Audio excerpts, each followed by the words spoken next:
Hi, my name is Jocelyn Perez, and I am a student at Northern Illinois University, and this is my research project on homeless youth. There are many subpopulations of homeless people. However, I decided to focus on homeless youth. Resources are lacking for all homeless people in general, however, especially for youth. This is a group that is very difficult to study, and little research exists on homeless youth.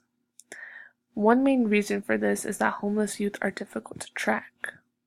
Homeless people are most of the time counted at shelters, and homeless youth oftentimes do not use shelters due to multiple reasons.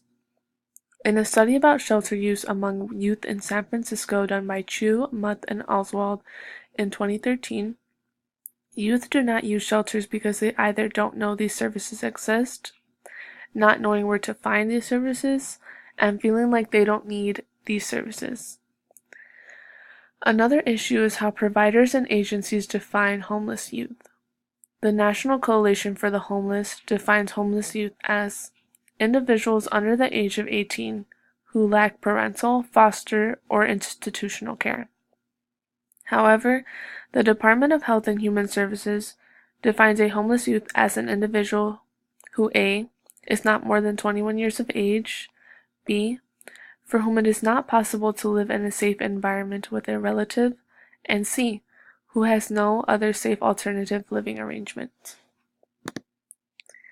In this presentation, I argue that homeless youth have limited access to healthcare for a number of reasons that I will get into later in the presentation. The social networks that homeless youth have oftentimes provide little to no emotional or tangible support and partake in risky behavior with said youth. Thirdly, this group experiences much victimization and social stigma, which has negative results. So let's look at health issues first. Homeless youth have multiple health reasons and have a high risk of catching diseases due to poor living conditions, poor hygiene. Homeless youth tend to partake in risky sexual behavior, or they're sexually abused, or they take part in survival sex, making them highly susceptible to STDs. In a survey of homeless adolescents, over 60% of the participants reported a history of sexual abuse, 56.3% had injected drugs, and 12.3% had attempted suicide at least once. And this is from a study done in 2001 from Rue, Taylor Seehofer, and Fitzgerald. Another issue that impacts their health is nutritional problems and just a lack of healthy, nutritious meal options. As I stated before, access to healthcare for these youths is limited, and this for other reasons. One major reason is lack of insurance. According to Sneller in 2008, nearly half of all homeless young persons have no regular source of healthcare. Lack of knowledge is another barrier to accessing healthcare, as well as lack of address, transportation, and just lack of respect from healthcare sites and lack of healthcare sites. Parental consent is another issue for homeless youth accessing healthcare. Youth also have a hard time trusting service providers, and confidentiality becomes an issue. Not only is there a lack of healthcare sites, but the wait times are often very long. This is a quote from a study done in 2010 by Hudson, Nyamthe, and Greengold. And this quote is from a homeless youth in Hollywood, describing the difficulties of accessing healthcare. And you don't have enough services. You go out to Hollywood, you got 3 places. There needs to be more places for youth because there's not enough. There needs to be a place youth can go every day, that they don't have to worry about getting pushed around, having to wait in line for bus tokens, having to wait in line only for the first 10 people to get bus tokens, first 30 people in line to use the phone, to do all that stuff. In this presentation, I wanted to talk about the social networks that youth have because I feel like it is something very crucial.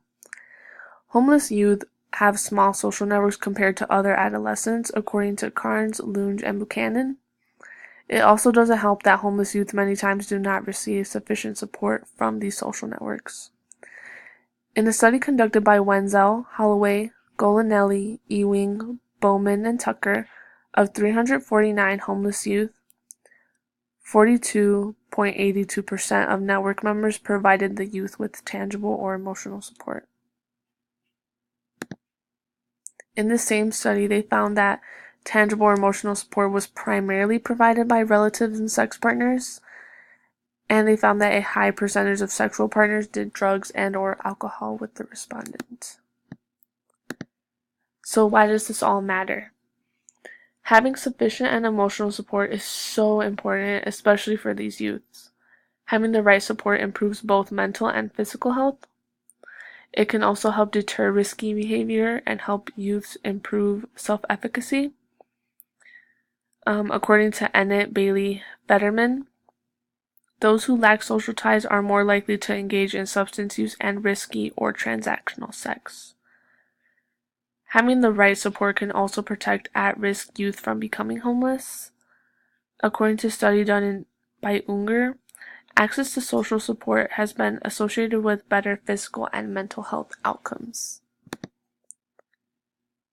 This group experiences a great amount of social stigma. This is an issue because it makes it hard for youth to seek out resources. Stigma can also cause a lot of self-doubt and/or self-blame and feelings of shame or guilt. According to KID, this has a negative impact on their mental health.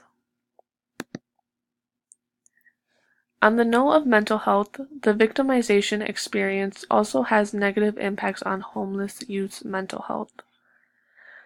According to Hashima and Finkelhor, youths are significantly more likely than adults to experience victimization. This can result in risky and/or unlawful behavior. Most victimization experience begins at a very young age. In the same study, female youth reported the highest rates of childhood victimization. 78% reported some form of abuse as a child. Now, abuse was a common theme that we saw time and time again in presentations in class. There are so many problems within the system that make it difficult for homeless youth. After researching the subpopulation, I think that one of the biggest things that can help these youths is shelters providing more resources and services specifically for youth. Another solution that would help immensely would be universal healthcare. Mental health is just as important as physical health, which is why free counseling should be provided to homeless youth, as well as more crisis services. Among services that should be provided, shelters and service providers need to reach out to youth and teach them life skills. This would improve social networks and have a positive impact on their mental health. These are my citations, and thank you for watching.